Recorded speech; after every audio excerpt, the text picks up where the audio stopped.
And today we got somebody from the California area by way of Indiana. Um, Want to welcome Mr. Jeff Byrd to the show, head coach of the OC Batbusters 12U Stith Byrd. Before we get started, I want to thank my sponsor, Steve Aguado, for the banner that y'all see right behind me. Also want to thank Justin Womack Garage Factory for the chain that y'all see me wearing at the tournaments. If oh, I couldn't hear you.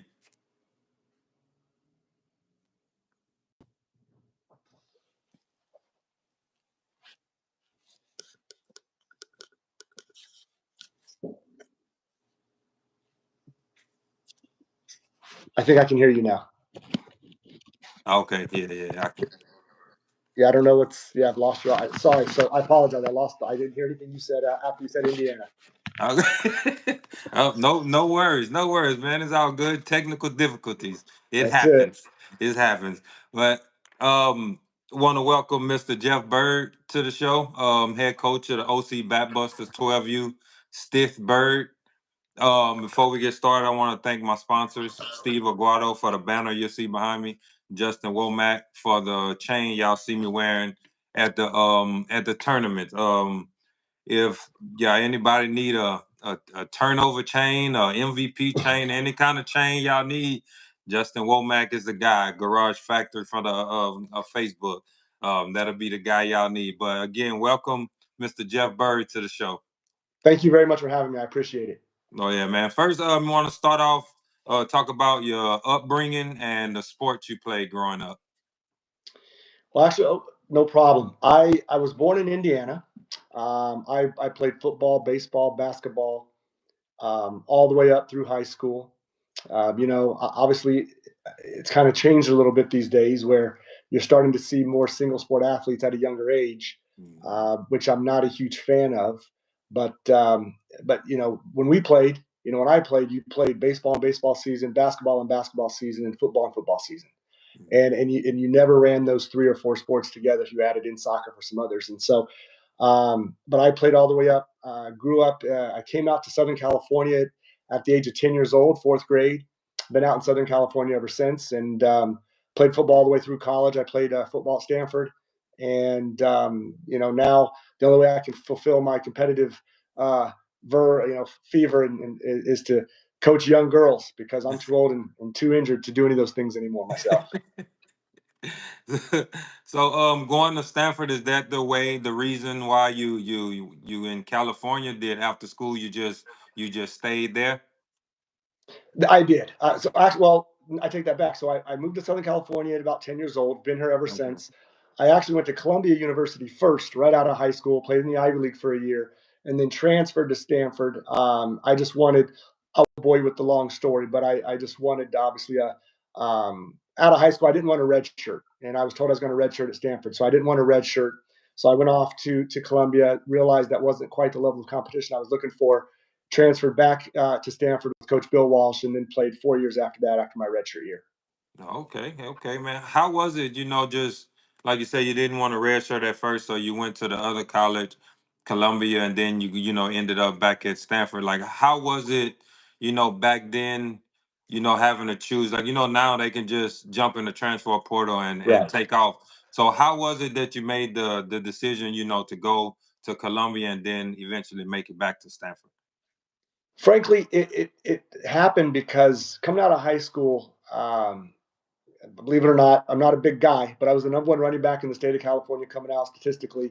And so ultimately, I had some different options, but education was always super important to me. And so Stanford was my number one choice of schools to go to out of high school. But I also obviously loved the Ivy League schools, and took a couple trips to some of the Ivies, and loved Columbia University. It's right in the middle of Manhattan in New York City. Played alongside Marcellus Wiley, who you may know from ESPN and Fox and different things. He's a buddy of mine, and so what ended up happening is I got there, and then another friend of mine that I played high school with went to Stanford my same year. He went to Stanford, and he would just continuously call me, "Hey, Bird, you got to come over here, man. You got to get over here." So Spent my year in the Ivy League. Fortunately, it's one double A, the Ivy League. So going from one double A to one A, I did not have to sit out a year. Mm. So if you go back then, if you would go from 1A to 1A, then you would have to sit out, right? You'd have to sit Oh, out a year typically, unless there was some special circumstances. But just transferring because you didn't want to stay there would not be a special circumstance. I would have had to sit out a year if it was going from a Division One A school to another 1A school. So I made the transfer over my sophomore year, used my sophomore year as my red shirt year, then ended up playing my junior, senior. Then I actually did a graduate program there as well. So I ended up finishing both my undergraduate and master's at Stanford. okay. And when you notice you say like the red shirt year, because some people they can play their red shirt year, some don't really play that much. What's the difference in the red shirts? The red shirt, there's a couple different things, and I'm sure again this was years ago for me, so I'm sure the rules have probably changed. But when I was redshirting, you could only participate in like the first, I believe it was 3 games possibly, and after if you played in a fourth game, that was considered a full year. Mm, Again, don't quote me exactly, but I believe that was the case back then. So you could play, but if you played in a fourth game, that would burn your year of eligibility.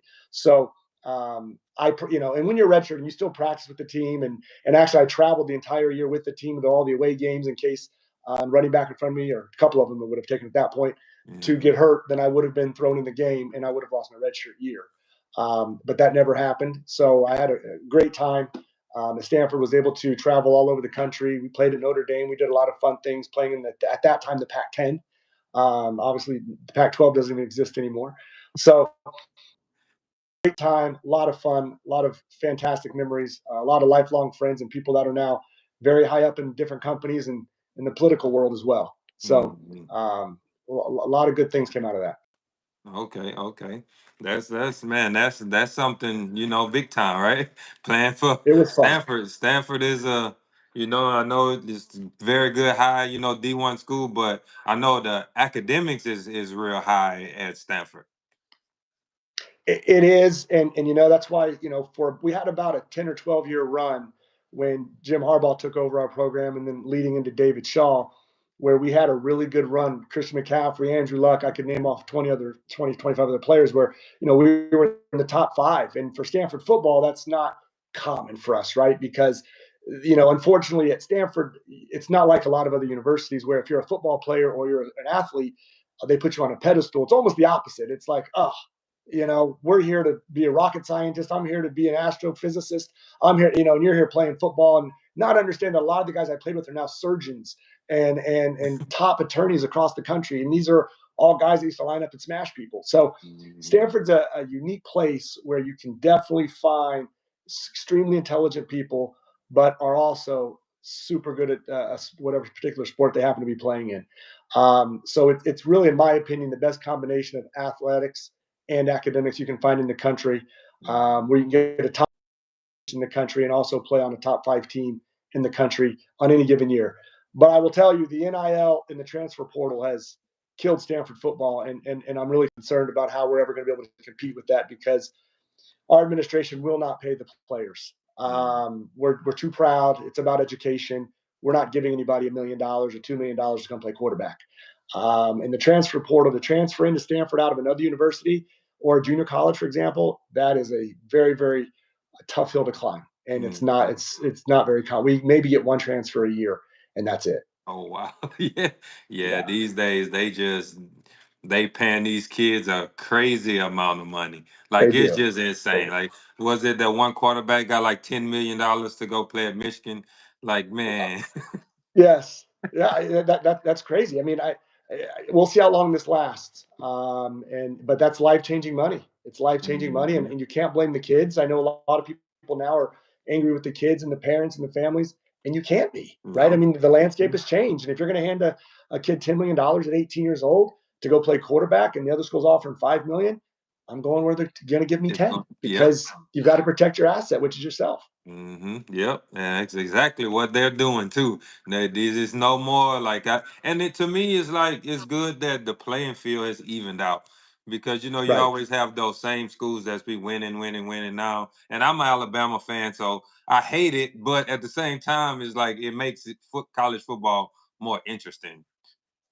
It has. It has. We're going to see SMU. We're going to see Boise State. We're going to see some colleges and universities in the playoffs that typically, even if they win 11 or 12-1 or 12 or 13-0, Yeah. would probably be locked out of the top four just based on the level of competition they're playing week in and week out. So Yeah. it'll be fun to see. Yeah, yeah. I know early in the year you know you came to Texas and you mentioned you won the 12U Alliance Championship, and at the time Right. you was a 11U team. So just talk about what the feeling of winning that as a 11U team. I'll tell you, Levi, it was pretty special, and it goes back to the beginning of last fall, frankly, before we embarked. And out here in California, we don't do 11U. So out here in Mhm. California, it's straight 12U. So we Mhm. don't separate who we play on 11 or 12U. We only play 12U. And if you happen to run into another team of what we call first Yeah. years, then that's a coincidence. But we don't seek those teams out. As a matter of fact, I was the opposite. I only sought out the top line second year teams Mhm. because that's what's going to get us better, right? And so out here there is no 11U. You can't play an 11U tournament, and I think that really helps our girls out here. You know, California, especially Southern California, has so much talent that we'll never get a team out here with the top 15 players on it because there are just too many options. It's too sunny. There's hundreds of teams all over the place, and everybody wants to be the starting shortstop and leadoff batter. And when Mhm. you get to a top line team at 11 and 12 years old, not everybody can be that, right? So mom or dad's going to take that kid where she can be that. So, Mhm. from my perspective, I sat our girls down as first year 12s, the beginning of fall, and just had a long talk and explained to them that I had coached in the past a team of 100% first years that went on and won a national championship against second years, and that was in 10U. And it took me a long time to convince the girls to buy in and believe what I was saying, because you look across the diamond and you see it. The difference between a first year 12 player and a second year 12 player Mhm. is huge, right? Yes. The growth in these girls, there's grown women versus some kids that are just feeling themselves, right? And Mhm. just trying to figure out, what's going on. So it took a lot of convincing. And I'll be honest, the first 4 or 5 months, I would preach this. Girls, we can be there at the end. Right now it's August, it's September, it's October, November, December. But when it comes next July, August, we're going to be there at the end. And I would see girls, side eye each other like, oh, coach is being coach. And I would tell them, I'm not telling you this because I'm your coach. I'm telling you this because A, I've been here before, and B, I know what you are. We have a lot of work to do.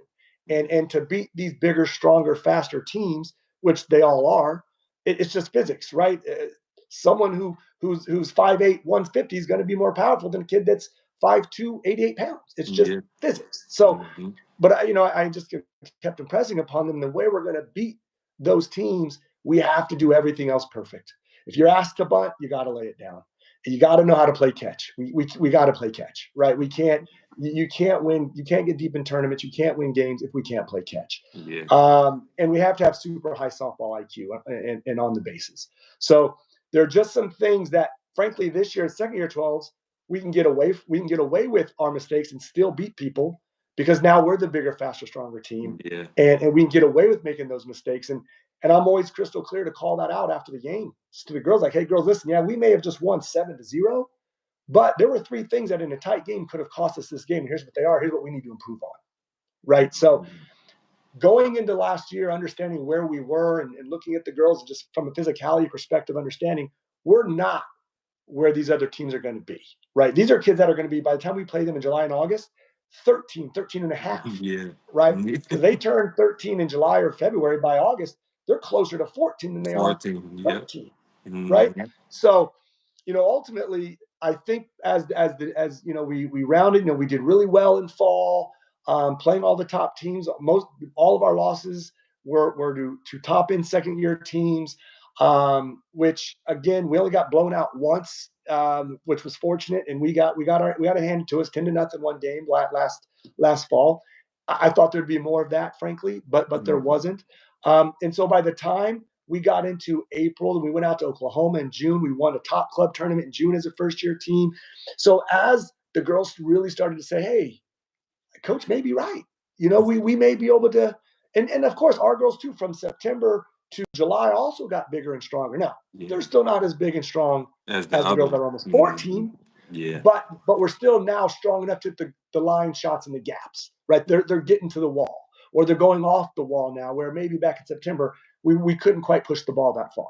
So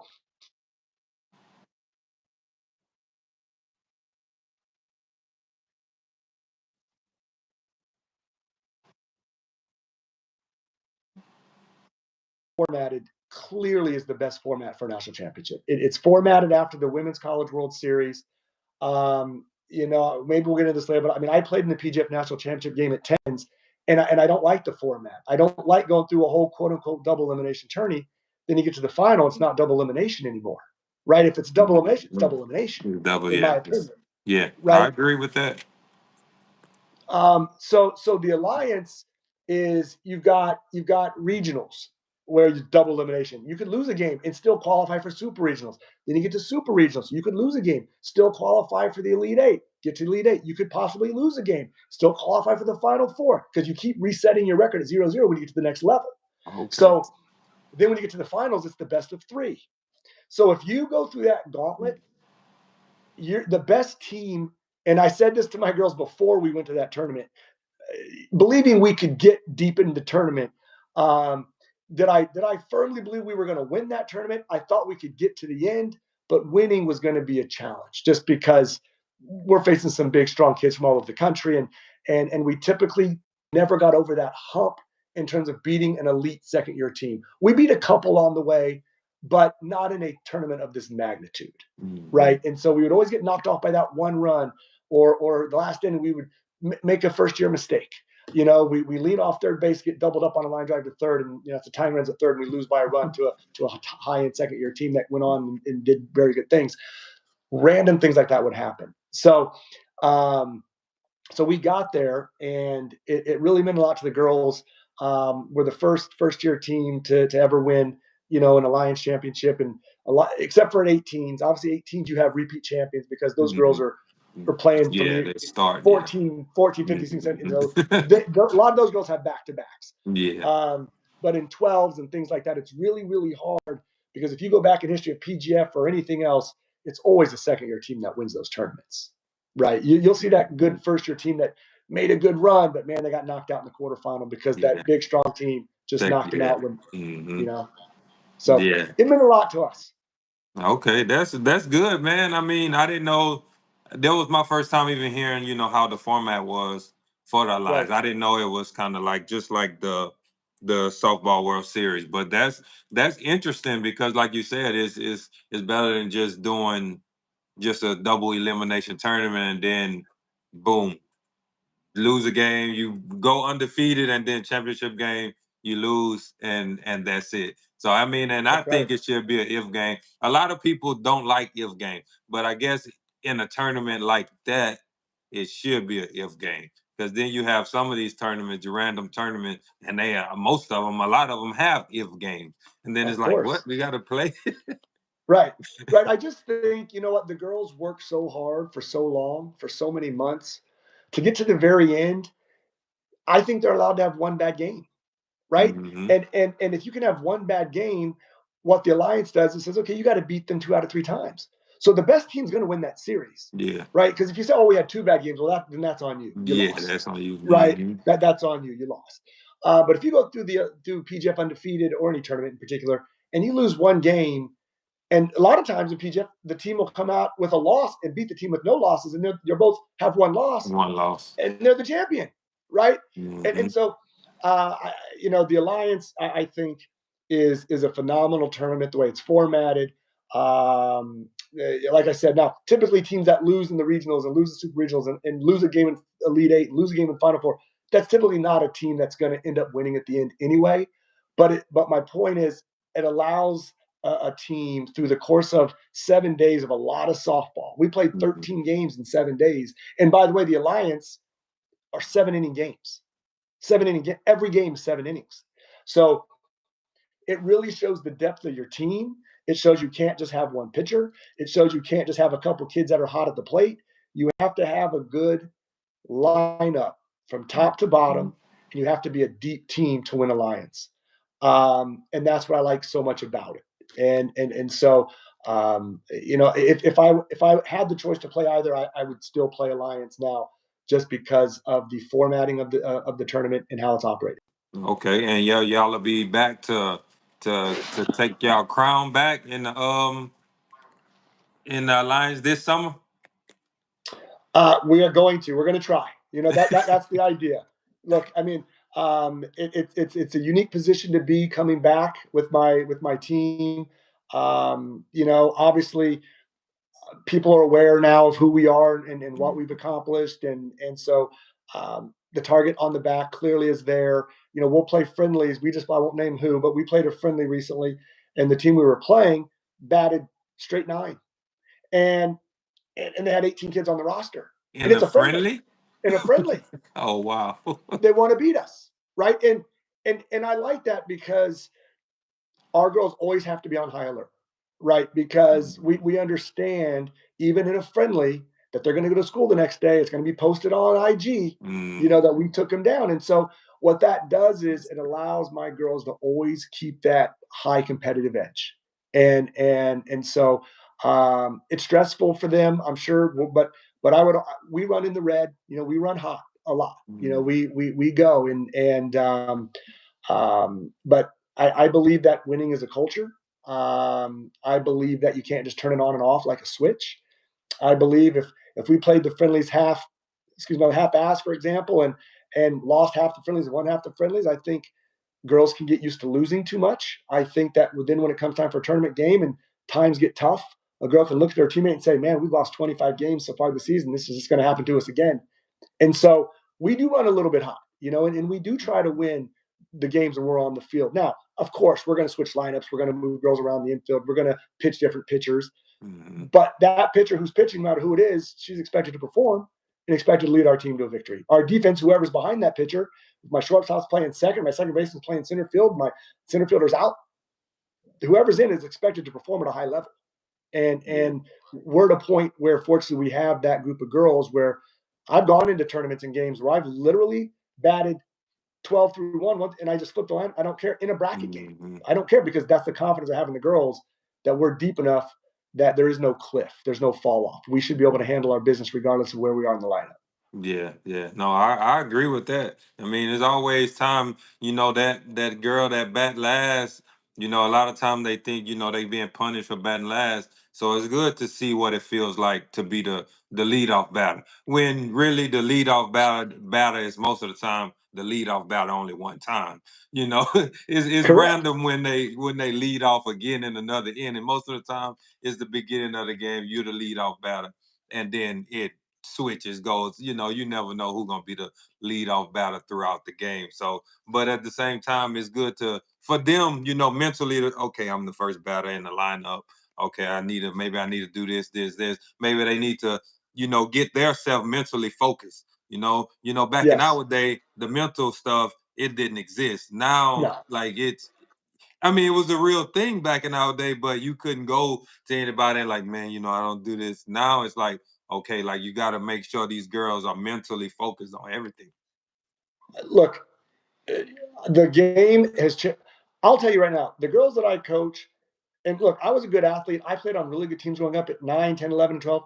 The girls Mhm. that I coached would whoop my boys' butts that I played with when I was 10, 11, 12 years old. They're so much better than we are. The athletes today are so much better than we were, and Mhm. it's just true. It's just Yeah, true, yeah. right? They're bigger, they're faster at a young age, they're stronger than us. We didn't have all the resources that is available to these kids Yeah. these days. I mean, what are we talking about? Speed and agility. Who did a Who speed and does this? agility when Yeah, we were 10 and 11 back in my day? go outside Nobody. and run. You go play hide and seek. You hide behind a tree, right? That was my speed and agility. Mhm. I mean, now everybody's got personal trainers. Everybody's doing lunges and box jumps and squats, and these kids. I mean, they look different than we looked back then, Mhm. and they're just better. And so the things and then we'll go to like a holiday party for our organization a week or so ago, and then these little girls show up in their little dresses and little skirts, and they look 12, and you're going, oh my God, this is the beast on the field. And she's over here talking about Taylor Swift. She's talking about Elf on a Shelf. Like, what are we talking about? you Yeah. know? So it's amazing, but then it's like once they put the uniform on, they get Mhm. on the field, they're unrecognizable. Yeah. Then they're off the field and they're just little girls. Mhm. And I know as they get older, that will be lost in some sense. But even the older girls that I'm around that are at the Batbusters, they still talk about fun things and want to do fun things. They're still kids. They're animals, but they're Mhm. still kids. Okay, yeah. And they're just a lot better than we ever were back at this time. Yeah. So, this past season, y'all travel to Texas. Y'all play some very good competition. Played pretty much all of the team except for my daughter's team. I think it was the only team that y'all didn't play when y'all came out here. What was that Right. experience like for you and also like for your kids and the parents as well? It was a great trip. It's the great one thing I have, which I'm very fortunate about, and I'm sure you can probably attest to this too, and anybody who's had a team and some girls for a while, especially if you've experienced a lot of winning, even at this level, winning promotes buy-in from the parents, Mhm. right? So, it's early fall, and I asked my parents. I say, listen, here's how that happened. By the way, I was reading an extra inning thing. Katie's team, the Impact Gold team, very good team, was mentioned in the article. Someone had commented about them being the best team in the country, and I said, we've played everybody out here, and I screenshotted it, sent it to my family. I said, we got to go to Texas, and they said, we're in, let's go. So it was really that fast. And because we're always going to seek out teams to play, right? If Katie's team is the best in the country, we're going to come to you. If your team, Levi's the best in the country, I'm going to do my best to round up the troops. We're going to come to you. um, and Wow Factor and the others as well. So Mhm. we're going to go where the competition is. Now, there's a ton out here, don't get me wrong, there's a ton, Yeah. but we see these teams all the time, right? Mhm. I wanted to, my team, my girls, my families wanted to go somewhere, and Texas is a great place. I love the state of Texas. Great facilities, nice fields, good people. There's just a lot of positive things as why you go to Texas. Um, so we came out, and it was, if it were summer, the trip would have been different. Meaning, in summer, like when we go to Oklahoma, or we go to Alliance in Indiana this year, I'll have the girls and the families travel out 2 days in advance, because you have to account for the time difference, and Yeah. you have to account for in Oklahoma the weather, right? So last year we went out to Oklahoma. Tournament started on a Saturday. We got out there Thursday. We practiced in that nasty heat on Friday. Then we started the tournament on Saturday, but also allowed the girls' bodies to adjust to the time. Yeah. Well, in the fall, it's school year, right? So I cannot, and school first. I'm a Stanford guy. Like, education to me is far more important than winning a game, and my daughter understands that as well. But so ultimately, I'm not going to ask the kids to miss school. That's not really a good precedent to set, and I don't think it's a good thing for a coach to tell the kids, hey, school's not as important as playing in Texas this weekend. You're going to miss your class. So I don't encourage that. So look, our girls a lot of our girls flew out after school. They could only catch red eye flights at like 12:30 a.m. And remember, that's 2:30 your time, right? Yeah. So I had my starting shortstop. We're playing in our first pool game. She's running across the field in the fifth inning. She didn't even play in the first game, in the first pool game. And Mhm. and I had other girls that were literally pulling up straight from the airport. And so, but I knew that going out there. So I told the girls and the families, we're not using this as an excuse, because we know what we're doing ahead of time, right? We Mhm. know that we're going to be up against it. We know we're going to be worn out. These kids are young. Getting off a red eye flight at 7 a.m., getting a rental car at 8, driving to, I can't remember, to the scrapyard Yeah. for an 11 o'clock game. That's rough. Yeah, They've been buddy. up for 18, 20 hours. So, Mhm. and I was talking to Coach Mike Stith, the leader of the Batbusters, the organization head, and he told me, he said, you'll be fine on Saturday. He goes, but Sunday's when it's going to hit your girls. And I said, okay, you're probably right. And then Saturday we were fine. It was adrenaline. I mean, we started getting weak toward the end of the night, but it was getting a little chilly. Kind of kept us loose a little bit because it was cold. And kind of woke us up. But then that Sunday came around, and it was rough. I remember just getting out of the hotel, seeing the girls kind of going through the hotel room, the lobby, getting breakfast downstairs, and it was rough. And so I'm glad it was a double elimination tournament. Um, and so it took us a game to get our footing. And once we got our footing from that point on, I think think we had, I don't remember how many games we played there. I think 9 or so. I think 6 or 7 of them were shutouts. So we got our footing once it was go time, and it's never go time until it's an elimination game, right? Yeah. Until it's win or go home, it's never a must win, right? It's only a must win when it's win or go home. Mhm. And my girls understood the difference. That okay, yeah, we choked up one here. Now we got to play 4 more to get back, but that's just what we got to do. And they got down. And the fun part about that tournament was, and I was able to see your talk with Dad, who great team, fun team to play. The best part about that tourney was we were fortunate enough to play that same team that did nip us 2 games later, and Mhm. obviously kind of avenge our loss in that tournament.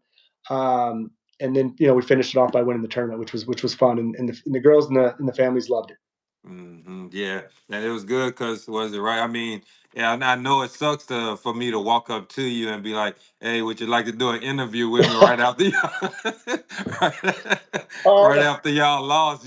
But one of my questions was, what would be the feeling like if y'all come back, and it win this was. tournament, and and that's exactly what y'all did. So You I know, mean, I yeah. watched the team. If we didn't get to play against y'all, but I got to see y'all play, and I mean, y'all a very good team. Y'all, Well, thank you. very good team. And like a lot of the teams here in the Houston area, we play each other a lot. Right. We most of us go to the same tournament, even if it's like the out of state tournament. We Most of us are at those tournaments and just hope and pray we don't play each other. But Sure. unfortunately, some of the times we play we play each Right. other with, but just seeing in a tournament like this, Texas best, seeing a Right. California team out here. For me, I didn't know that y'all was coming from the beginning. Until I seen y'all out there and everybody started telling me, oh, there's Batbusters here, this. Hmm. I didn't know anything about y'all. So but hey, it was great to see y'all. Great to see the girls. Was able to talk to a few girls, very well mannered girls. In the interviews as well. No, thank you very much for that. And like I said, the reason when I initially said when you asked me the question was, we know the hospitality in Texas is going to be good. Mhm. Good people, good spot to go. The tournament was very welcoming to us. From Jimmy, the tournament director that weekend that I contacted and had many conversations with, and accommodated us and not putting us at the 8 a.m. game on a Saturday, because Right. obviously I said, hey, we got 4 or 5 girls coming in at 8 or 9 o'clock that morning. We won't even have enough bodies on the field. So just from accommodating our requests was great. And so, like, yeah, you caught me at the end of, look, yeah, you caught me right after our first loss, and frankly only lost the whole season. And I'm like, man, this is not a great time. But you know what? Your point was, what do you think it'll be like if you guys can come back and win? And I glanced at the bracket and saw, like, man, we got to play 4 more games today, and but I knew we've done it before. We've done it before, and we've done it for longer duration. So we played 4 or 5 games in a day that are 130 no new or 7 inning games.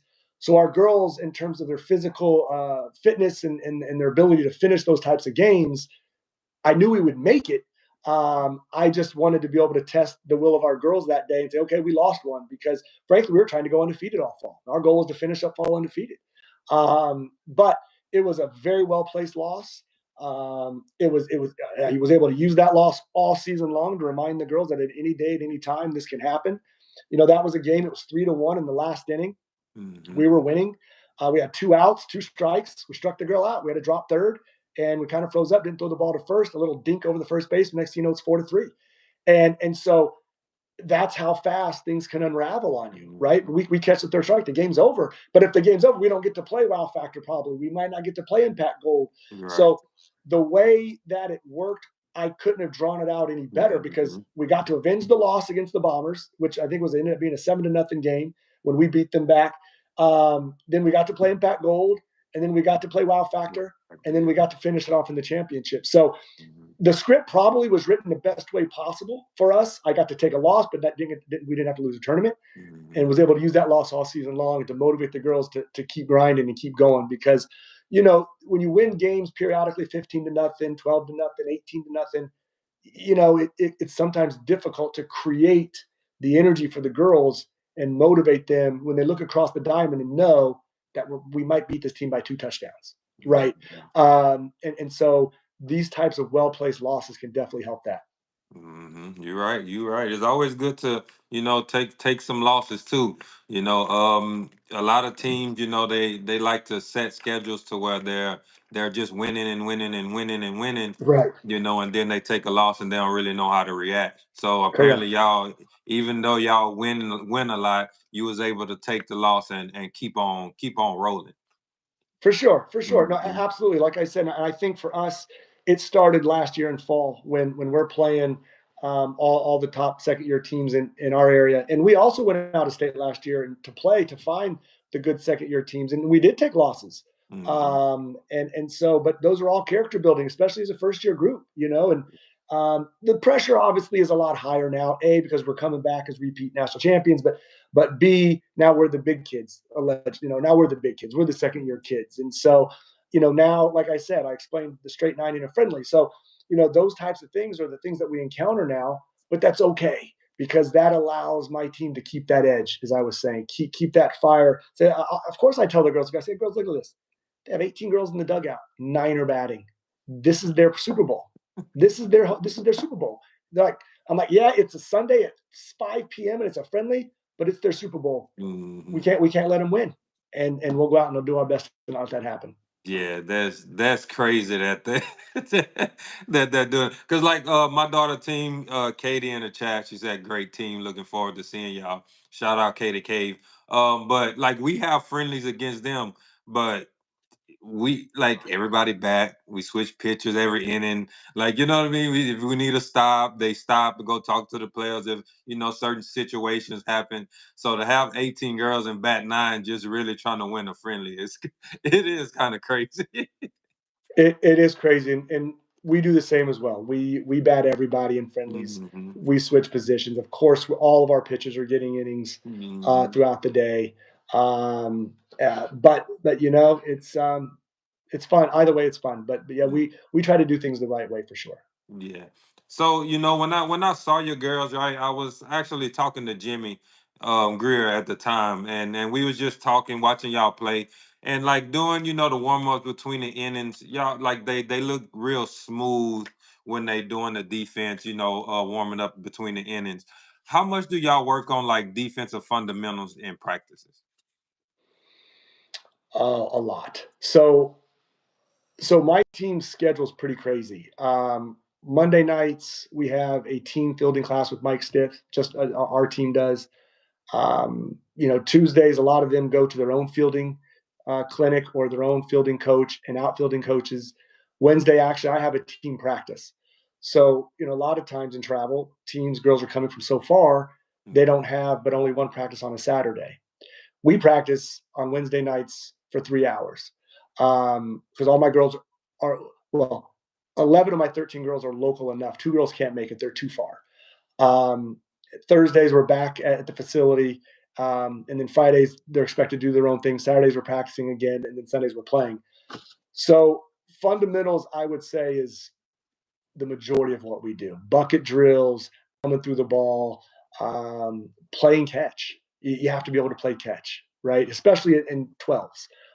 You'll see just a drastic error that typically will sink a ship in a really good game by someone just not being able to play catch, right? Just a throw from short that sails over the first baseman's head off the dugout, goes down the right field line, the girl standing at third base and a run score. So fundamentals for us are paramount: glove angles, footwork, throwing on the run, release points, dropping your arm, a lot of things because we're teaching them now for what they're going to see in the future.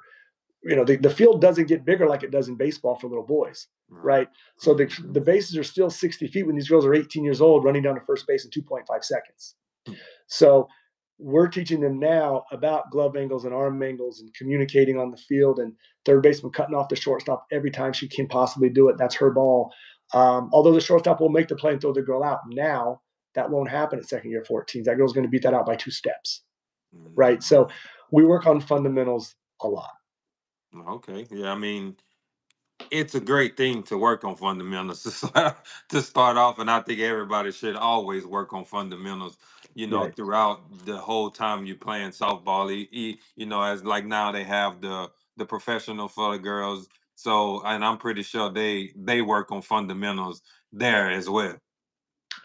They do things called dailies. There's things a Mhm. lot of teams will do daily, and you'll probably do it as well, right? Daily, Yeah. do one hops, two hops, backhands from 5 feet away, just coming through the ball from 10 feet away. Just the daily routine that every player, in my opinion, should go through, um, just to remind themselves fundamentally how to stay sound. Yep. Oh yeah, I agree. So you chose you're in the Batbusters organization. What made you choose Batbusters over the other orgs that's out there? It was a very, very easy choice for me. So coming out of 10U, I had a pretty good team. It was called the SoCal Firebirds. That's the team that we played in the national championship game at PGF. Uh, and going into 12s, I wanted to provide my girls, I needed to expose them to better coaching, better environment, more. I was just a one off team. It was just me and my 10 girls, is what it was. We won 102-3 that year, and it was a great year. But I still knew I'm not going to go compete from this point on with the Batbusters or the Mercados or the Angels or any of those guys. So during my interviewing process, in terms of looking at the different organizations, was done after one phone call with Mike Stith.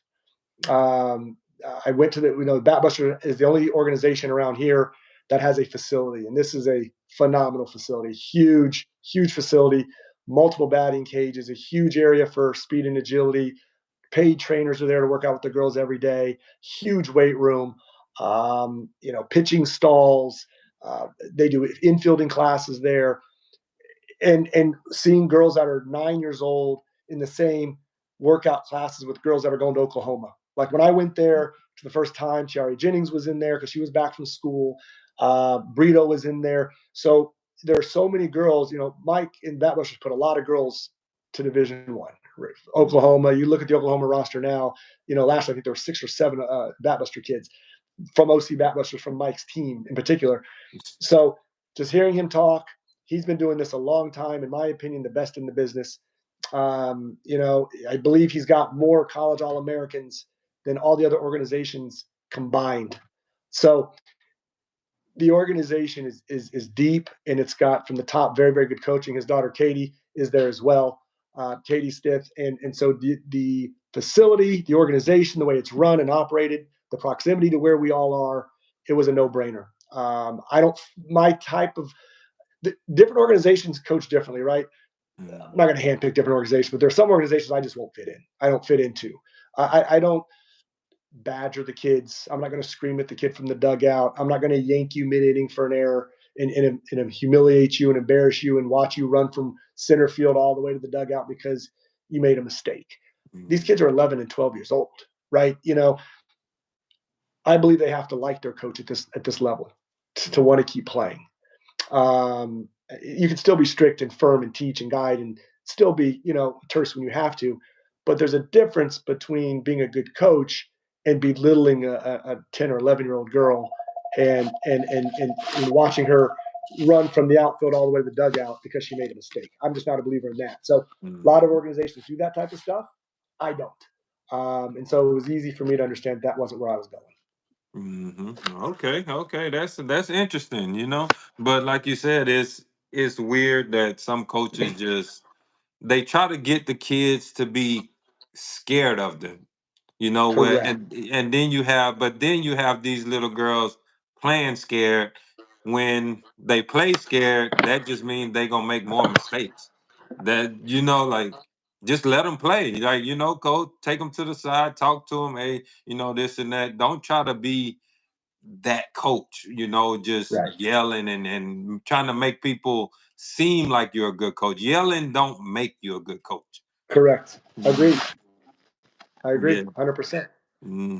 So talk about how did y'all your team got together, and how long y'all been together. So the team that I currently have now, so coming out of tens, I had coached the same 10 girls since they were about 6 years old, all the way through 8U, Then we went into first year 10s, and we went into second year 10s. Then before going into 12s, there was a split. So I kept 4 girls that I've had since almost their entire playing careers that are still with me now. Um, and then I went out and having had success and all the way back from 8s into 10s, all the girls that are all the same birth year, we played against them in the rec leagues for years, right? So we all know each other from all stars and things, and they all went their separate ways. But once I went to Batbusters and it became a Stith team, it allowed me to attract a lot of the top players in the area. So I had the 4 going into last fall of, what would that be, 2023, and I added on another, I think it was 8. So I had 12 last year. Well, I started with 15, but then as you find out in 12s, when you have 15 studs, they don't all stay in 12s, right? When you're 11 years old and you're sitting, mom or dad wants you on the field. Yeah. So, and I get that at the 12U level. Now, 14s is where they don't really go anywhere anymore, right? Because if you're on an elite team, you typically stay. But at 12s, you know what? If there's 15 on a roster and they're all pretty dang good, and you're not getting at bats, I understand your desire to go somewhere where you're going to play more. So ultimately, we've been together for about a year, and then a couple changes, and so I picked up 3 new girls going into fall of 2024. I have 13 girls now, but most of them have been with me for a year. With the other 4 having been with me since they were 6. Okay, okay. I mean, and it's always good to, try to keep a little core together, moving on and moving up to the different through the different age groups. Right. So, you coaching your daughter. How is it coaching your daughter, and just watching her grow, and just Wow. watching her grow. Look, anyone who's coached their kid, um, it's not easy, Mm, right? There are challenges, especially because my kid is also a pitcher. Okay, so and the one thing you learn, and the daughter that so I have 3 kids, and the one I'm coaching now, who's 12, is my eldest kid. I have a daughter who's 8, and then a son who just turned 7. So I've been with my daughter since she's been 4.5, and I only got into coaching because I was afraid that my daughter was going to get on a 6U team where the coach wanted them to pick daisies and play in the dirt. And I always was like, well, I don't mind a minimal amount of picking daisies, but you know, I want them to learn a little bit about how mhm, to throw and catch. And so I jumped in and then realized I'm more insane than the most of the parents I talk about, and then have just kept doing it. But it's challenging because my daughter is a pitcher, and what other things you learn as you go, and you can attest to this too, I'm sure, is you know the girls develop at different times, mhm, right? Physically, mentally. There's a girl right now that probably has never played softball before that's going to pick up a ball at 13 years old and go play at Oklahoma because she right. just has it, right? Mhm, So, my daughter's a pitcher, is a very good pitcher, and that can cause a lot of friction, right? I'm the coach, I'm dad, I'm the pitch caller. If I call a pitch she doesn't like, sometimes, I'll get that side eye from the mound, and then I just want to go out there and like say, "Are you effing kidding me?" Right? So it can be challenging, and so, but I will tell you, I would not trade anything. I would not trade it for the world, mhm, because the memories that my daughter and I have had together now for 8 years. I know. I hope at least when I'm gone and she has her own kids and she looks back and says, "Man, my dad drove me crazy and he was always making me work, but look at all these pictures and memories of all these things we did together." And that was really the goal for me, is to spend more time with my daughter and bonding. And then she became pretty darn good at the sport. And then then I became psychotic about wanting to coach a really, really good team and win and do this and do that. And so it's a good fit, but it's a challenge. mhm, It's a challenge. And so I think my daughter actually, a lot of guys, a lot of complaints will come, as you've heard this a million times, mommy ball or daddy ball, right? mhm, And so I fight so much against that, since she's been a little tiny tot, that she doesn't get certain opportunities sometimes that she should get. That someone will tell me, my assistant coaches will tell me, "Jeff, put her in. Like, you got to put her in a pitch right now, or you got to do this, you got to do that, because I just don't want to do it, you know. And so ultimately, it's a challenge. I think she likes it. I've asked her. I said, I'll quit, and she'll say, no, no, no. But the joy far outweighs the challenges. Yeah. And I always, you got some parents, some daddies, mommies, coaches that they play the mommy daddy ball thing where they might have their kid doing something that they shouldn't. But to me, I see it as, if my kid is good, you shouldn't get mad as a parent that I'm putting my kid in these situations. Like, because it's a lot of times where it's like, why are they there? They shouldn't be here. But it's her turn to do this. And like, why is it a problem when my kid goes in? If I'm a coach, I couldn't do the coaching thing. For what? I'm doing the right job right here behind the Right. camera. you know, the coaching. But it really sucks, like, for the coaches like you and all the other coaches that have kids on the team, and they always have to, before they do certain things with their kids, they have to worry about a thing like, I wonder what they're going to say if I put her in here or if I put it in there. So with that being said, like, your daughter being a pitcher, and you got some very good pitchers on your team. Right. So how was the process, for you getting those other pitchers? Was it a problem getting those pitchers, knowing your kid is a pitcher, or was like, hey, this is just a good coach. We trust him. Oh, not a problem at all, because the one thing my daughter clearly understands is the best players play, right? Best pitchers pitch. So while I think about those things, I would hope, or I would think that if you asked anybody on my team, they would not claim that there's been any of that going on with this team. Fortunately, my daughter's made me look good, and she hits, and she plays outfield when she's not pitching, and she's good at those different positions. And she's clearly proven her value on the field when she's not pitching and in the box. Thank God, right? Thank God, because as a coach's kid, you can't be as good as the next. You have to be better.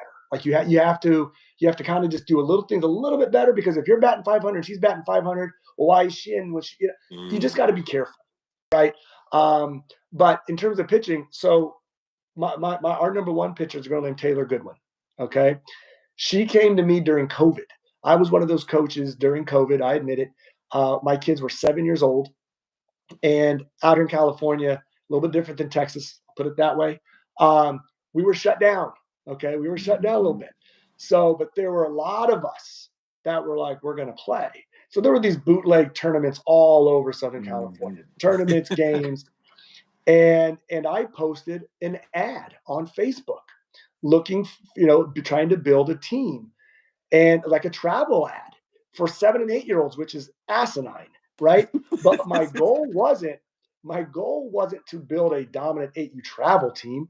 What I was trying to do was attract enough talent to my rec league, so when someone would call me, because I happen to be the president of the rec league as well, that's my local rec league, they would call me and I'd say, hey, listen, if you come play for me right now, you have to promise me that you're going to sign up for our Rancho Trabuco Girls Softball League, because I don't want to put a bunch of time into your kid if you're going to go back to Mission Viejo and play, or wherever you're from, right? So, like, okay. So COVID lasted a while, if you recall. So we got to play over 100 games together, and she came on board as a pitcher. But at that time, my daughter was the clear number one. My daughter's 8U, 30 feet, throwing 45 miles an hour. We won everything. She's striking everybody out. And Taylor was a good number two, but was very raw. It was just, well, who's not raw at 7 and 8? But you understand what I'm saying? Yeah. And then kind of goes back to my point earlier. Girls develop at different times. Well, Tay and Mac, my daughter, were similar in size, and now they're not. Right? Tay shot up. Yeah. And she's strong. And now she's throwing. She's cruising at 61, 62 with a high 30s, low 40s changeup, and she'll spot the pitches. So I can look at my daughter very easily and say, babe, I love you, but you're not that right now. Right? And like, and that's okay, because not everybody has to throw 62 to be successful. I turn on World Series games, girls are throwing in the high 50s, but they can spin it and they can spot it. Um, at 12's velocity means a lot more than it does at the older ages, right? So you can still get away with missing Yeah. if you're throwing 62, Mm-hmm. and you can't get away with missing if you're throwing 55, You're right. right? Yep. So, and I know these numbers of miles per hour. I kind of sneak into these chats and I'll watch people's comments, and apparently, like 98% of the country doesn't believe that 12U kids can throw Yeah. 60 miles an hour. And it Mm-hmm. blows my mind. I'll watch these people. This is ridiculous. The highest kid in my whole state throws 52. And I'm thinking, no, like I have no one that throws less than 55 on my team, and I've got 4 pitchers, right? And so going back to my point, it wasn't hard for me at all because I have eyes. My daughter has eyes. My coaches Mm-hmm. have eyes. And if I've got a kid, throwing 60 something miles an hour, but also has a dynamic changeup and is hammering kids on the hands, and they can't push the ball out of the infield. Well, yeah, my daughter's going to pitch. The other 2 pitchers are going to pitch, and they pitched in your turn at Texas, and they're going to continue to pitch, and we're going to continue to win with them. But there's a hierarchy. That's life, Mm-hmm. Yeah. right? That's life. And right now, the championship innings go to one particular pitcher, and so and we work in others as well, and others have those opportunities, but it's not a problem for me at all. Best players play. That's just the way Mm-hmm. it works. Yeah, yeah, that's always a good thing to have a nice pitching rotation like you have, like Right, you we have do. there We're fortunate. at this age, because pitching is it could be hard to find, especially at this age, because a lot of people can say they kid do this, and do this, and then it's time to do it, and it's like, okay, so all that you was telling me that the kid is can do, why can't they do it? So it's good to, for you to have that pitching core, and most of the top teams, like the top teams here, mostly all of them have a very good pitching Absolutely, rotation. Rotation, absolutely, because I mean that's what's gonna get you over the edge. Some people for maybe sure. in the 10U time they was just blowing it past everybody, and now they get, you Correct. have to move those 5 feet back, or and now it's like, okay, now everybody's hitting, but that's when the defense, hey, you got to back up your pitcher. You back there for a reason. You get lazy, and you're not lazy, but you just sit there. Well, my pitcher, she's striking everybody out. I don't have to do much Right. work when she on the mound. Now the ball's coming to you. Now it's like, oh crap, I got to actually work here. Absolutely. No, no, 100%. Uh, but like I said, when I was in Texas, I saw there were obviously everybody there. Like you said, the top teams that were there, they all had good pitching. Mhm. They all had good pitching. And I know that it surprises people all over the country, though. People, I see the comments. I'm sure you see them too. No way. Somebody needs to prove to me Yeah. that girl threw 58. Mhm. 58. Like Yeah, a right. lot of kids throw 58. A A lot. lot of kids throw Yes. 58. You Yeah. know, and there must have been a walkthrough. It's not a walkthrough. It's just It's just what art. they do. Yeah, it's called It's it's just called what they work. do. Yeah. You know, These girls um, actually put a lot of work in to get there. They don't just wake up one day and be like, "Let me go throw a softball and throw that, correct. that fast." Like, it's a process. They work their butts off to get to that. Like you said, that they have a girl here in the Hustle 2011 team, and her PR was like 68. And when Right. she posted it, it was just like that. People, oh, it's no way. It's no way she can throw that fast. Looking at it, it don't even look that fast. Well, it don't look that fast when you're on camera. But if you stand Right. on that plate, it's a If you're different 12 ball years game. old and you're standing in the box, I guarantee Yeah. it looks really fast. Yes, yes, and that's one thing I could never. I don't know how these girls do it, to just time them balls up like that. The different Right. speeds, and just be on time like that. But this sport is baseball, softball. To me, it's like it's the most difficult sport. You got a ball For coming at sure. you, moving this, and you trying to hit it. So what's some things that some of your players have showed you, during the past years, that you're just like just wow you. You know what? I think it's the work ethic at such a young age, right? And I think it's their desire. Now look, there are only like I'm still dealing with 12-year-olds, right? So Mhm. they see girls on TV. They watch the College World Series, and I know that they want to be like those girls. Yeah. And I think it goes back to what we said an hour ago almost, which is they're just better than we were. And to see these girls putting in the amount of work that they put in now at such a young age, 6 days a week, is a lot, and I think there's been plays that have been made on the field that our girls have made that, like, I'll look at my coach and go, man, these girls are 12. They're 12, and so, whether I've got girls, like all of us do, hitting balls over 220-foot fences, they're 12, right? And that seems like a pretty far place, kind of far to hit a ball, you know? And it's not uncommon anymore. It's just not uncommon. And so there's been some plays in the field that are wows, girls laying out, the backhands, throwing on the run. Throwing on the run is not easy to do. When you see it you see it happen and you take it for granted, and then you try to do it yourself, and you're thinking, wait, do I throw off my right foot? Do I throw off my left foot? It's not easy to do. And these girls are 12. So there's been more than enough times that I can count where I've sat on a bucket, whether it's a pitch that's been executed, whether it's been a play behind the plate, throwing out, back picking a runner off from her knees, whether it's a dive in the outfield or just a ball up the middle that gets snagged and a 360 pirouette throw to first for the out. I mean, I promise you, we've turned multiple double plays, 6-4-3 double plays. And I'm going, these girls are 12. Like, this is crazy to me, and so lots of wow things over the last, probably 12 to 18 months that I didn't anticipate seeing at this level. But it's really goes back, like I said, to their level of commitment to a game at this age. They're very committed. Yep, I agree with that. I agree with that. How do you manage individual development along with team goals throughout the season? Well, I think it's a couple things. I think it goes back to friendlies, right? So that there is why all four of my pitchers pitch in friendlies. All four of my catchers catch in friendlies. Everybody who plays first in friendlies. Everybody who plays, so everybody, we try to work on a primary and a secondary position for everybody. But again, it also goes back to practice, right?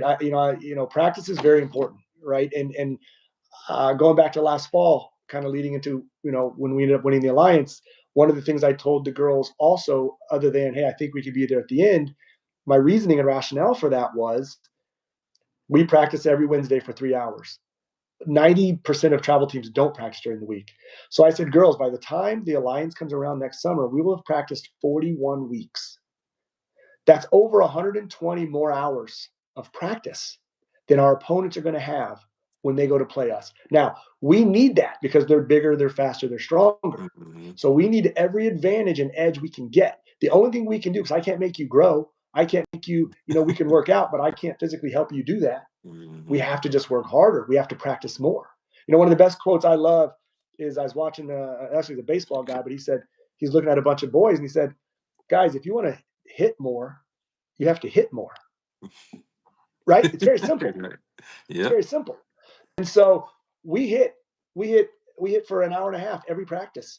And so, but those 3 hours on that Wednesday for 41 weeks was 123 hours more of practice than our opponents got. So when we got to August, we just got over the edge. Take away those 120 hours of 100 ground balls at practice and the 100 swings at practice. You take all those times, 41 practices, that's 4,000 or 5,000 swings.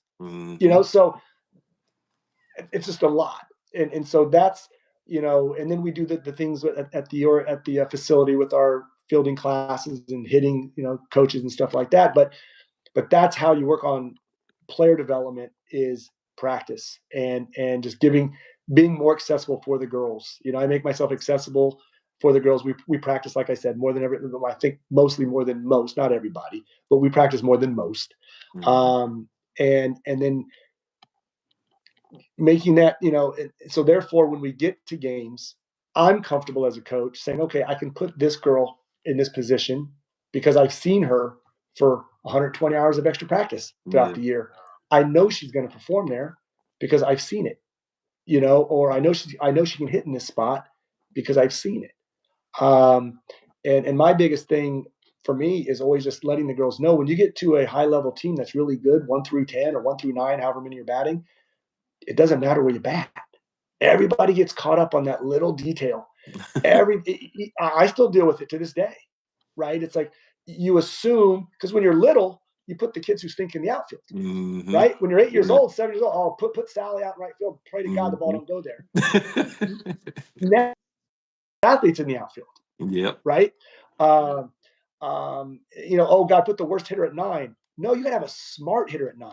You got to have a hitter who knows she's got to turn over the lineup any way she can, right? She's got to be able to get on base anyway. She got to have a high OBP. So, I mean, there's strategies and different things we've got to do, and these girls have to understand that if you're batting for a high level team, just be happier in the lineup. Mm-hmm. Yep. Let's not worry about where we are. Mm-hmm. That's true because you can easily not be in the lineup. Then you Right. worried about why am I not in the lineup? Well, Correct. it's the reason. Right. Right. It's the reason. So, how do you handle players' mental toughness when they're facing adversity, or when they just make like mistakes?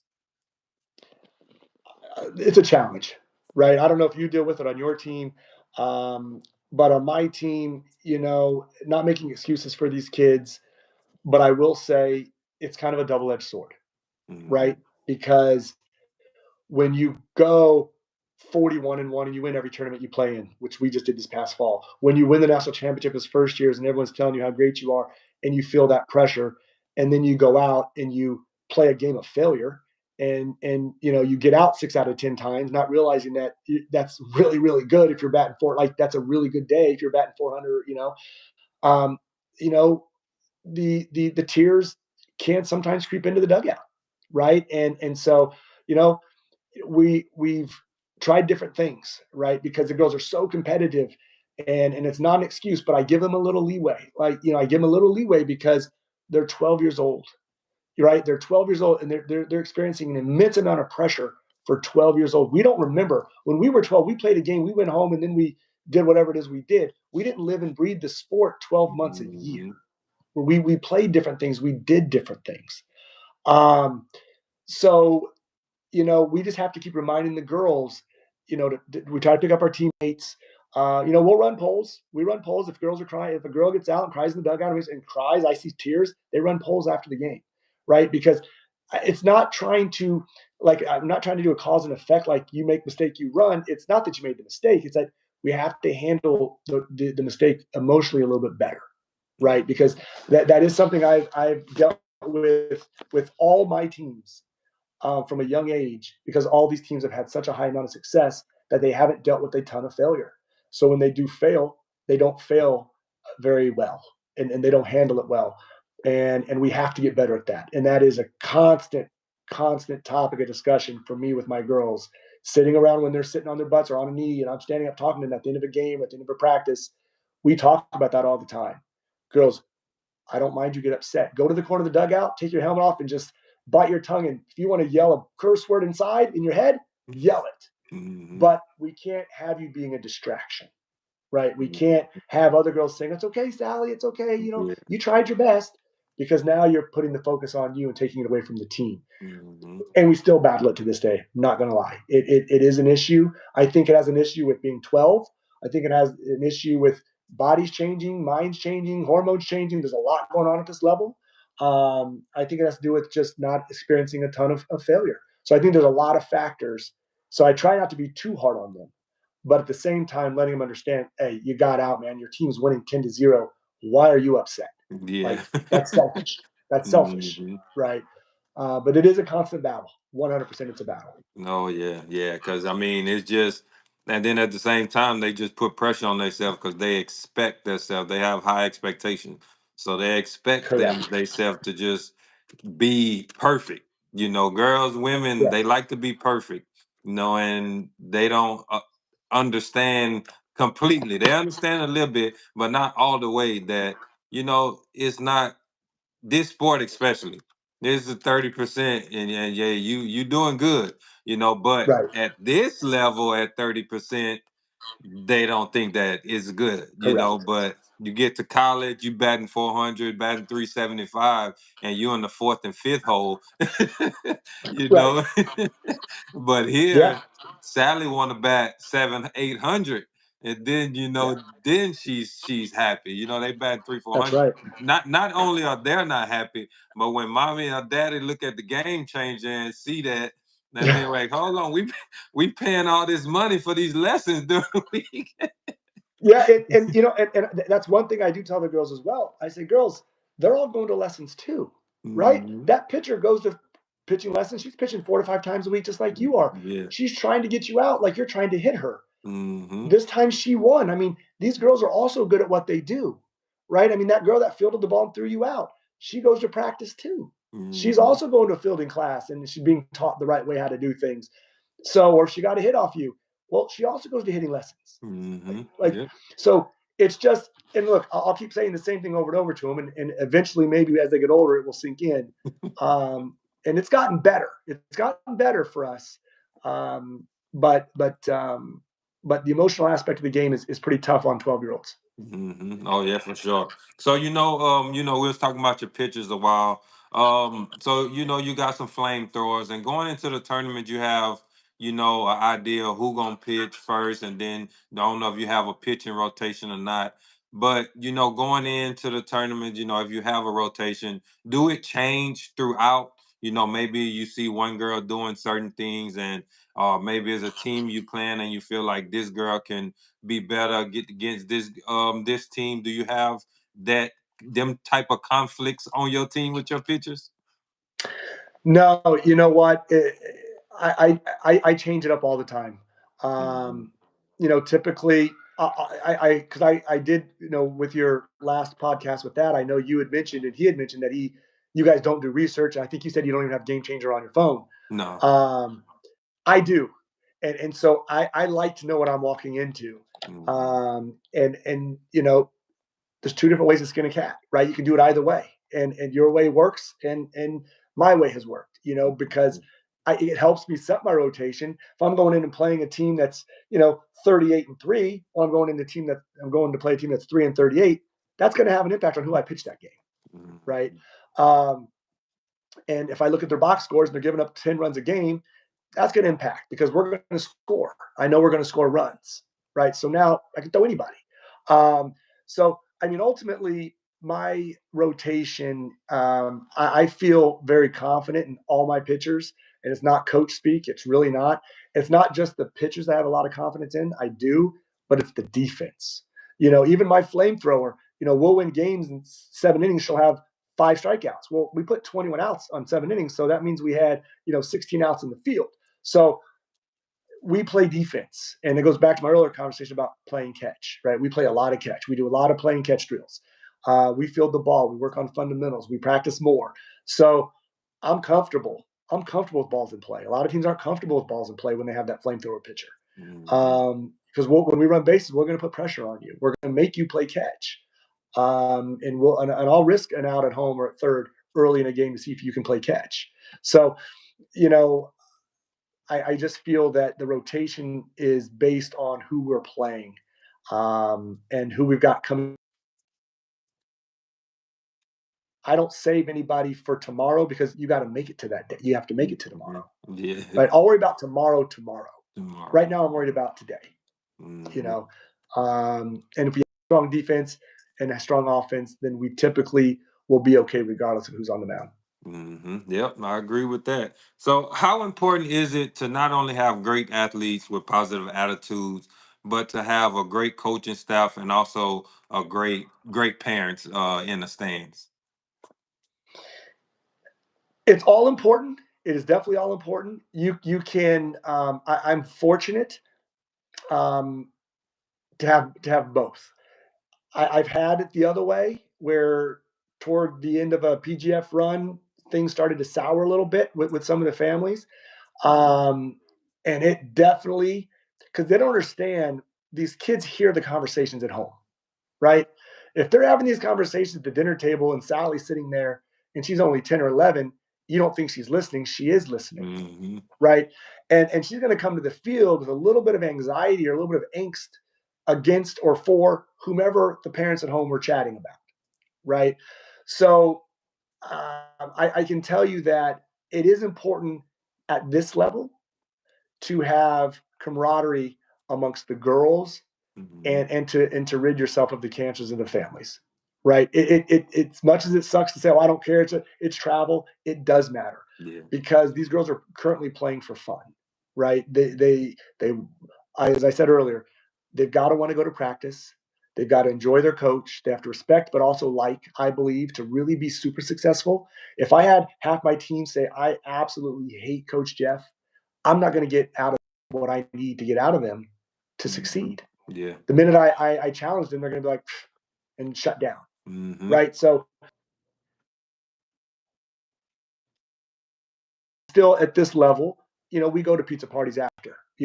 I do hang with all the parents still, and I do enjoy their company, and we do talk about the games, and the girls do come to my house for swim parties and sleepovers and stuff like that. Um, and I'm sure that will change, as they get older. But right now, it's important because these kids can't drive themselves to practice. They can't drive themselves to the games. So if those car rides to and from those situations are parents chirping about the coach or chirping badly about a couple of kids on the team, it's going to provide a divide. It's going to divide the team, and I think that team won't have success. Hey, I don't know if they're gonna stop coming to them pool parties though. I know.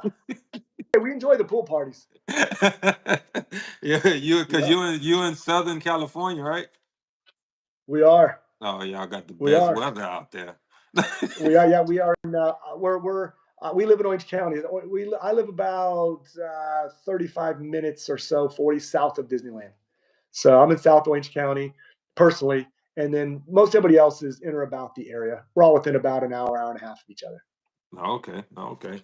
How important is it to tell the athletes about their mistakes, but also praise them for their achievements? I think it's hugely important because, and this is again, this is something that I do talk about after all the games as well. And I think we touched on it a little bit, which is if you're beating someone 10-0 at the end of the game, and you had two girls have some bad base running mistakes. They missed a sign or a couple pretty brutal errors, or just some brain farts where the play was at a certain base, they threw the wrong base. Hmm. After the game, everybody's high fiving and excited because you won 10-0. And I always have to bring that up. That, hey, girls, while we won this game today, if we were playing Katie's team, right, for example, we can't make these mistakes because that team will make us pay. Yeah. So you can't miss this sign. You think it's funny now? It's not funny, like, because in a tight game, this would have come back and got us. Hmm. Um, but on the other side, if a girl makes a great play, I'm the first one off the bucket. And sometimes other coaches don't like it because I'm first off the bucket. I'm high fiving my girl before she even gets to the foul line. I mean, man, there's videos of me back in tens running alongside the girl scoring around in third for the walk off, and I'm almost sliding home with her. And I'm literally, and I look at the video, I'm like, oh my god, I was literally 5 feet from the ump. Like, what am I doing in the box? True story, true story. So I've changed a lot and I've calmed down a lot. But I really bond with the girls, and I don't know if they get more out of it. I think I get more out of it. The relationships I have with them, my desire for them to grow up and get big and strong and play on TV someday.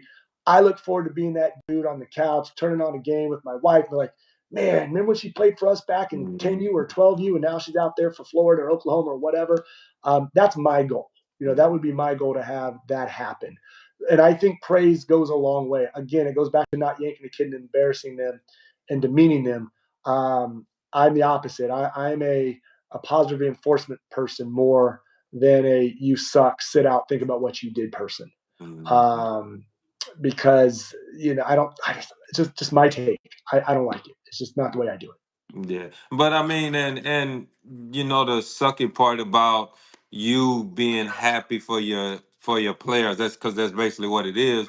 It's if I mean, even if you're winning or losing, I don't feel like other coaches should be mad if you jumping off your bucket praising your players, because if their players do something like that, I would hope that they're jumping off their bucket or jump if they standing against the fence, jump off the fence and praise their players, But I'm pretty sure if they're losing, that's when they don't like it. That's, yeah, Mm-hmm. for sure. And see, for me, if a girl makes a great play, whether we're up 1-0 or 10-0, if it's a great play, let her know. Mm-hmm. Let her know. And I look, like I said, I calmed down a lot because there really are videos of me almost running home with my girl around in third. We all learn and grow through the process, Levi. We all learn and grow. Mm-hmm. But yeah, I mean, like I said, I'm old. I can't do this anymore, right? Like this is the way that I can compete now is through 12-year-olds. Unfortunately, yes, that's me. I love Yes. coaching, passionate about it, love the girls. I develop great relationships with the girls, and really truly want to see them all do very very well. And I think that type of atmosphere has fostered their ability to grow and succeed. Yeah. And I'm not going to change. I didn't get into this to make a lot of friends. I didn't get into it to make more friends, right? I didn't do this to make the guy on the bucket on the other side like me because I don't care. Exactly. I don't need that person. I didn't do that for that person.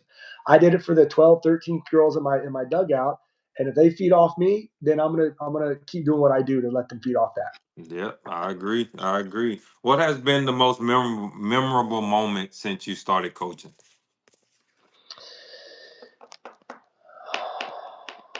That's a great question. I would say there's if I could do two, I would say one is winning the alliance last summer. Mm-hmm. Obviously, completely unexpected. We played some really good teams. The Texas Glory RWB team was out there. There's a couple Impact Gold teams out there. Our own internal inside our own organization was a Batbuster team that was really, really very, very good. And we were able to beat them. And so that because it was so unexpected, right? There's not one person in the organization or outside that thought that our team was going to win. They thought we would do well. They thought we would compete. They Mm-hmm. thought we would make it to the Elite Eight, but to make it into the win the finals really wasn't what was expected. So I think just from a surprise factor and an enjoyment factor, that would be one. Number two, getting smacked at the PGF National Championship game, in 10U. We started that season 74-0. We ended 102-3. We never lost a tournament game except for the PGF National Championship game. In the two friendlies we lost, we had talked about it as coaches. Like, you know what? If we get into a situation where we're losing or it's not let's not pull the pitcher. Let's just let it ride out. Let's not win. Let's not play because maybe we need to take one before PGF, so it's not so crazy if it happens there. So the two friendlies we lost, frankly, were teams that we had seen multiple times, and I let it unfold. I didn't. If it had been a bracket game things would have been different. Mm-hmm. So I let it go. But cool, we got that loss out of the way.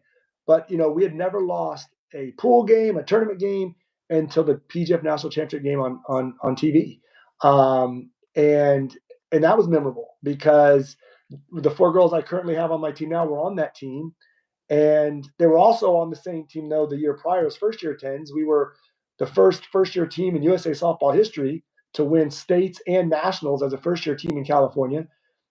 So those girls have won a lot. Mm-hmm. But sometimes all your memories aren't of winning. Sometimes the most memorable things losing, and I remember that loss. And the Thunderbolts are a PGF team, and they only do PGF events. I can't do PGF events. I'm trying to chase them all over, but they're never where I can't get them because we're never going to be at the same place. Mm-hmm. And I know a lot of their players are the same, but I'm not. I'm not the same. See that team then was my rec all-star team that I'd had since they were 6 years old from Rancho Chabuco Girls Softball League. The Mm-hmm. exact same team I took from 7 to 8 to 9 to 10. Now I have access to all the best players. Now I've got access. Now that we're a Batbusters Stith team, there's been some upgrades across the board, right? Mm-hmm. So we're not who we were when we played that rec all-star team. And so, I just, I'm trying to. There's some things that just probably won't happen, but someday. Yeah, someday you'll see them. Yeah.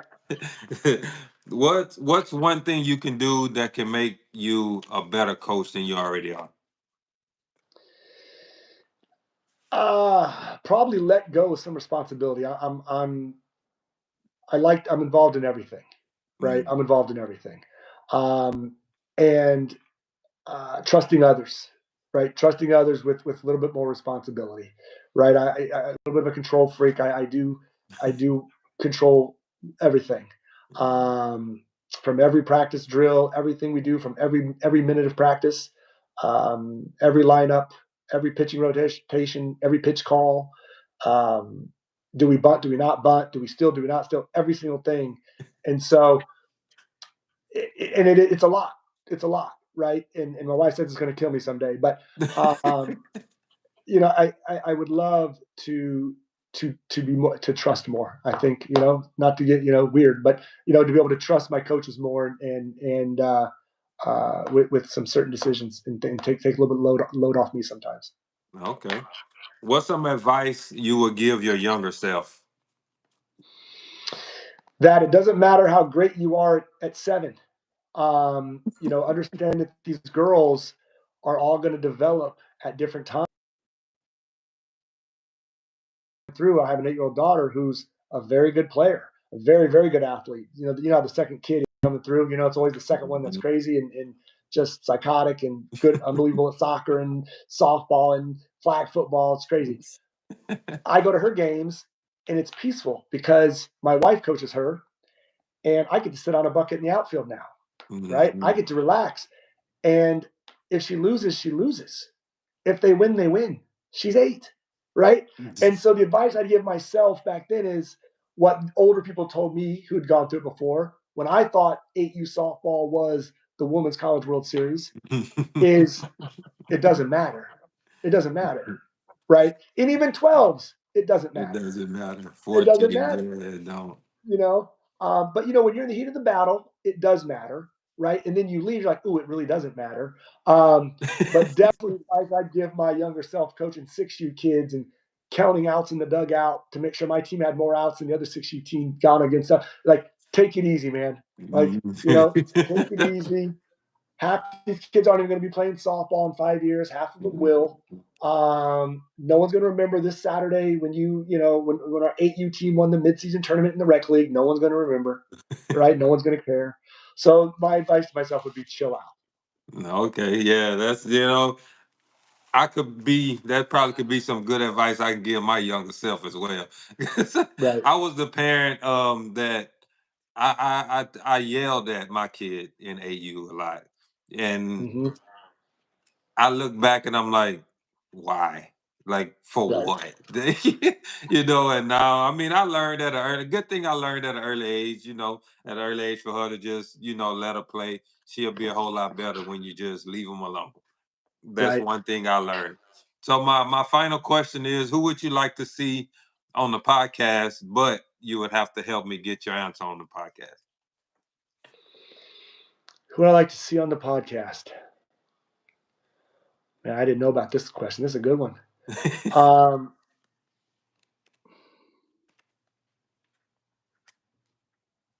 Ryan Moore. I want to see Ryan Moore on the podcast. That's who I want to see. Oh my God, man! Because That hey, dude is he's known the one who all stirs up around. all the stuff, Yep. right? Yes. Hey, he Been stirs up stirring it all up. these lists, all the best 2012 kids and lists of teams. Ryan Moore. That's my answer.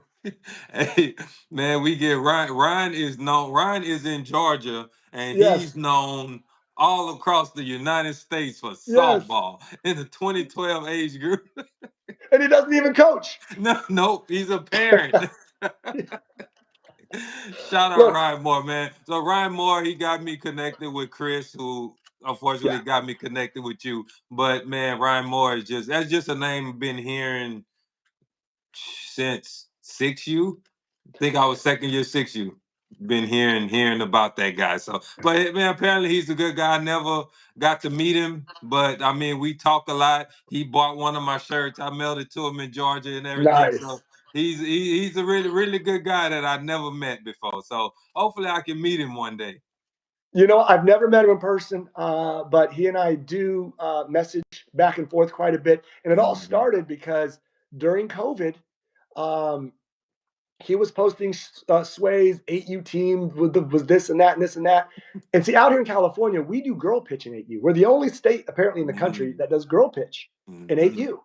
Everybody else Yeah, is coach pitch. machine or coach. Mhm. So we always just give Ryan a hard time because he would post these videos like, "Oh, we won." I'm like, "Bro, your dad is pitching, dude. Like that is not softball. Like, what are you guys doing out there?" Right? So that's how it all started. Because anytime I see a dad pitching the walk off to his own kid, I'm like, okay, like, come on, man. You know, we can't. Are It's we talking about? rigged.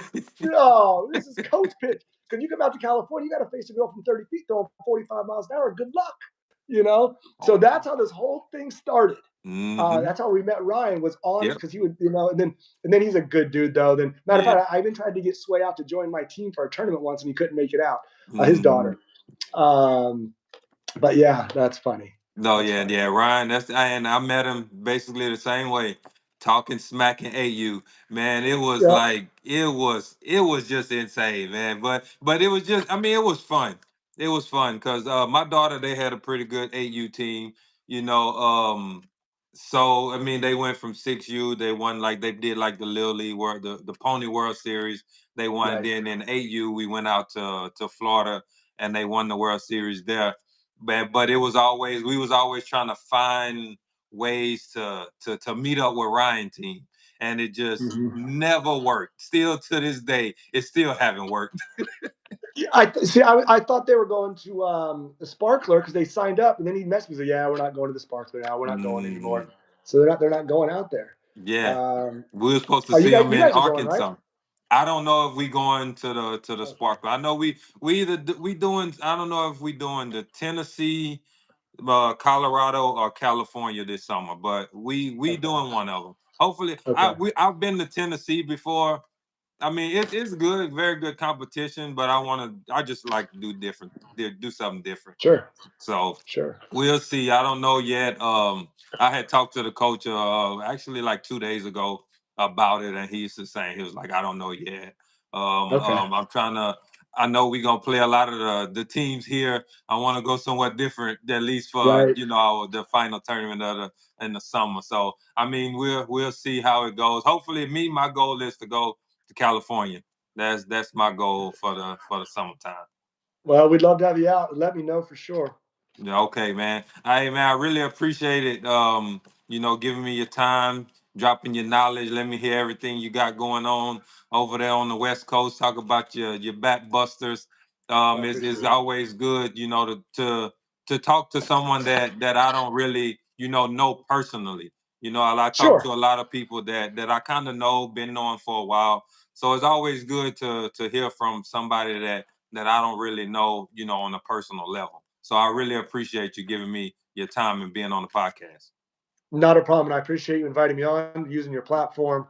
And we appreciate it. And you do great work.